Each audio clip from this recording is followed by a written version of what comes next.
Assalamualaikum. Selamat datang di toko saya. Beginilah toko kecil ini. Nggak bersih-bersih amat, nggak berantakan juga.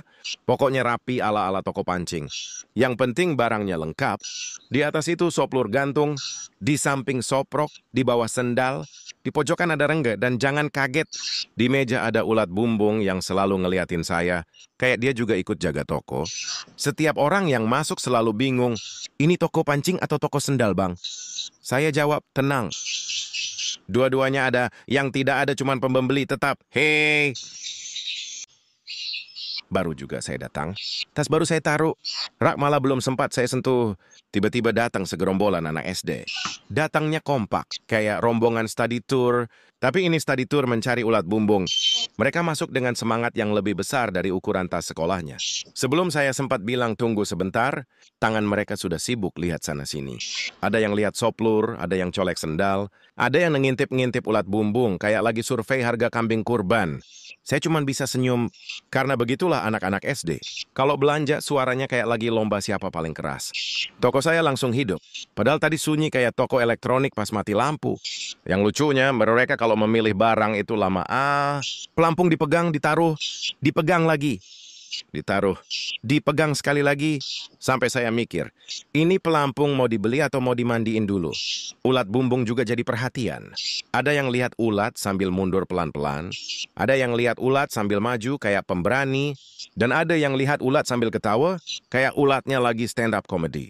Sementara saya baru buka toko 3 menit, udah kayak diaudit anak-anak sekolah. Tapi saya senang karena suasananya langsung rame. Anak-anak ini kalau datang, toko jadi berisik tapi hatinya ikut ramai juga. Ada satu hal yang pasti. Kalau anak-anak SD sudah ketawa keras, berarti mereka mau beli. Atau cuma mau ketawa, dua-duanya sering terjadi. Dan akhirnya setelah memilih sekian lama, mereka keluar sambil membawa pancingan masa depan. Saya terlihat ulat bumbung tinggal separuh, pelampung berkurang, dan energi saya juga ikut hilang sedikit. Tapi nggak apa, begitulah toko ini. Belum rapi pun sudah diserbu.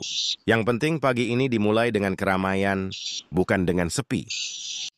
Anak-anak SD baru pergi, toko langsung sepi. Tiba-tiba muncul Aci berdastar. Jalan sambil manyun, terus buang sesuatu ke pojokan. Saya tanya, kenapa, Cil? Dia jawab sambil kesel, ini disikat tikus lagi. Sudah berapa yang rusak? Aku pun kalah cepat sama tikus, Bang. Saya cuma bisa geleng-geleng. Di toko ini, pembelinya jarang, tapi tikusnya langganan tetap. Dari tadi saya lihat paman bertopi merah itu, singgah dulu di toko seberang jalan. Tapi entah kenapa, perasaan saya kuat sekali. Kayaknya sebentar lagi dia ke toko saya juga. Dan benar saja, habis dari seberang, dia nengok sekilas, senyum sedikit, lalu langsung nyebrang pelan-pelan.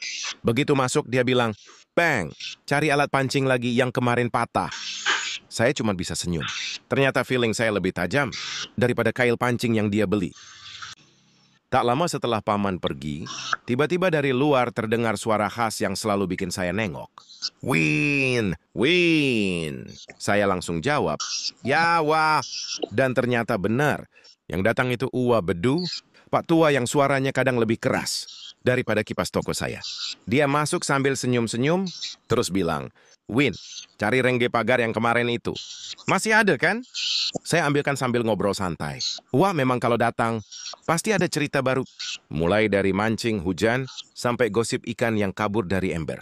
Belum selesai cerita, tiba-tiba muncul temannya dari belakang, langsung nyambung obrolan kayak reuni kecil. Toko saya yang tadi sepi, mendadak jadi tempat nongkrong 2 orang sahabat lama. Sementara mereka cerita panjang lebar, saya siapkan rengge pagarnya. Pelan-pelan saya gulung, saya ikat, biar siap dibawa pulang. Dan begitulah, hari ini penuh kejutan. Mulai dari anak-anak SD, ibu-ibu cari sepatu, paman bertopi merah, sampai Uwa Bedu yang panggil saya pakai siren. Toko kecil ini mungkin sederhana, tapi setiap hari selalu ada cerita. Terima kasih sudah nonton. Besok kita sambung lagi cerita tokonya.